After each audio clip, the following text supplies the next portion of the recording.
I think, it's you look at their squad, their roster, the sustained success that they've had. Obviously, I think it starts top down with them, their head coach, their quarterback, their defensive coordinator, guys that are all really, really dang good at what they do.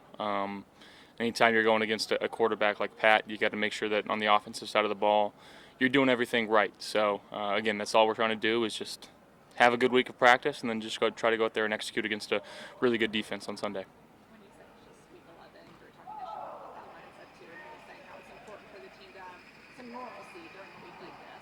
How do you see that? Like, why is it important to have kind of just a normal week?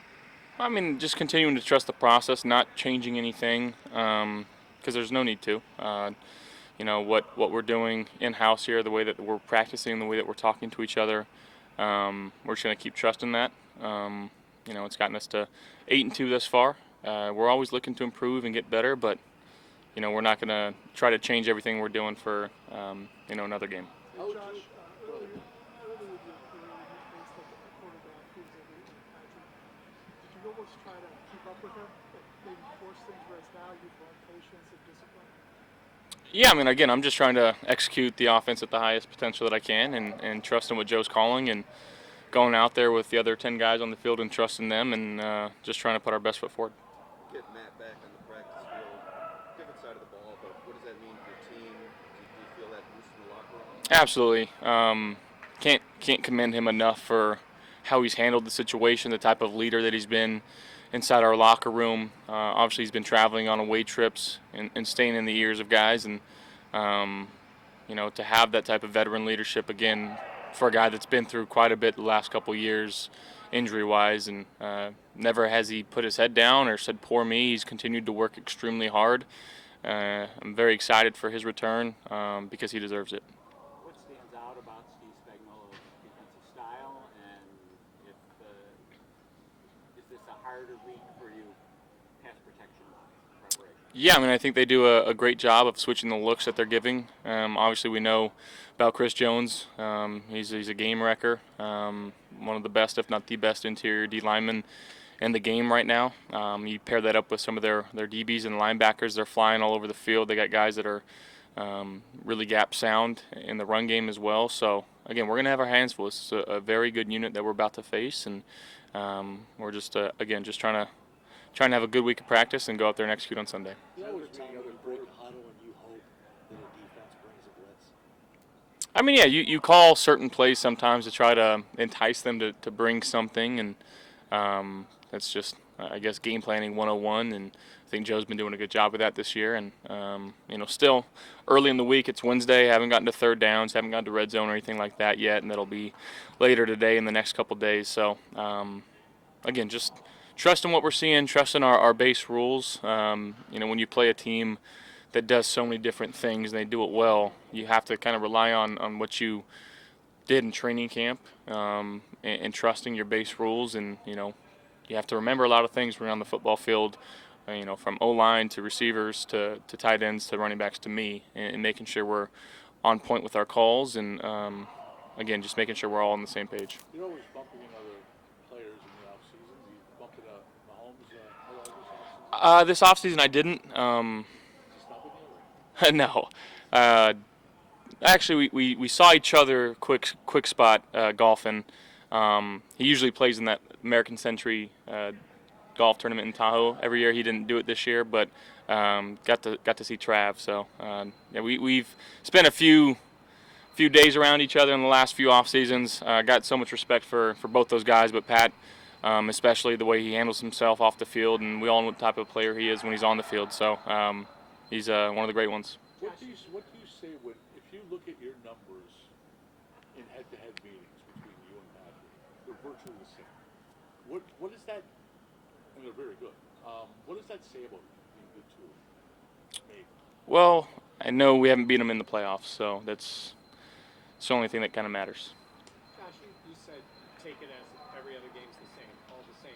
7 years in the league, that would seem to be easier to think that way and do that way. Did you have to learn that in this league, and did people help you to say, hey, this game is like every other game, no matter who you were meeting or who you were playing? It's just when you come out from college, well, it used to be, I guess, every game mattered in college. I didn't go to a big school, so they didn't really matter to me. So I guess I was ahead of the curve. But typically, when guys come out of college and they get here, and every game is the biggest game, and which is the way that we approach it. Every game is the biggest game because it's the next one.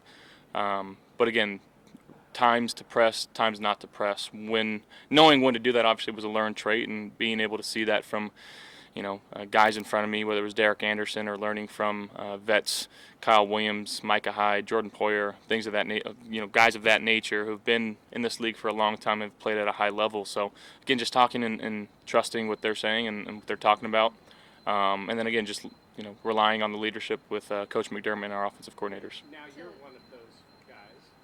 How much does that have to be with the young? Because you got some young guys that have not been through a game while they're all the same that's getting this much attention, playing the Super Bowl champs. Do you have to, and the other vets have to relay that to those players, or do you think they know it already? I mean, I think they get the sense of how our locker room operates and the guys that we have in there. Again, I think got a lot of young guys that are very smart and they see what's going on in front of them. So don't have to worry too much about it, but it's not the worst thing to give them a friendly reminder. You mentioned Mike.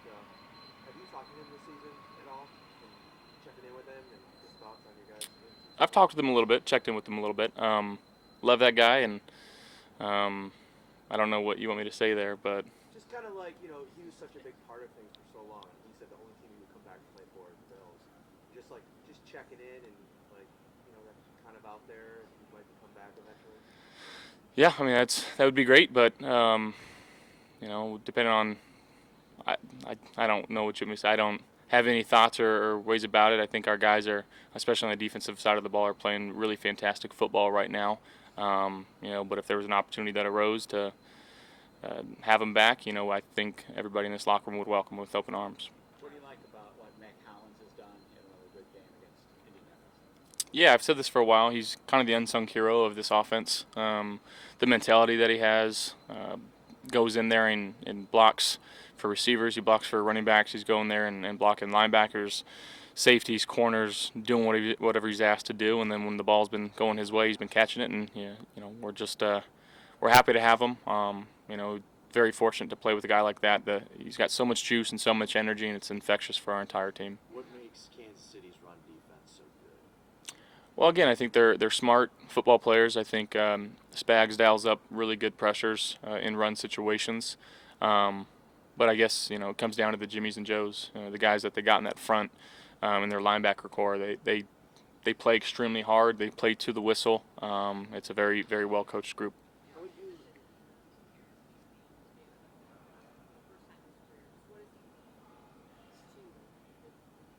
Oh, he's been fantastic. We've known this for a long time. We've got the best star in the league, and he proves it each and every day at practice. The way he communicates with the defense. But again, he's just a guy that's always been consistent. We've been here together for our entire careers. So, again, very fortunate to play with a guy like him. And he's a great guy. He really is. I think off the field that guys can feel the love that he has for his teammates. He's always a joy to be around. When it comes to adaptability and your adaptability to what is presented and what your offense's strengths and weaknesses are, how would you assess that this season so far? Yeah, I mean, I think still would like to complete the ball at a higher percentage. Turned it over the last couple games a few too many times.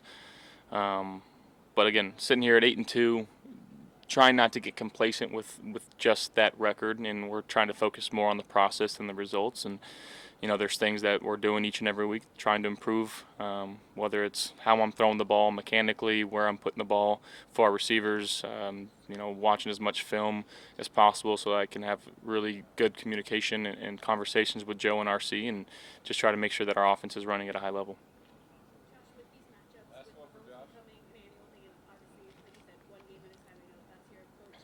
Is there any moment as someone who appreciates the game and the significance of these matchups that you maybe once you're there, the game, the magnitude of games like this, and with you and Mahomes obviously at opposite ends doing Yeah, I mean, I think again, to be mentioned with him, obviously he's a 3-time Super Bowl winner, multiple-time MVP. Plays the game at such a high level. Does some of the things that you don't see anybody else do. So to be mentioned with him is very cool from the football aspect of it. But I don't really get caught up in that too much. I just try to focus what I can do for the Buffalo Bills. Thank you guys.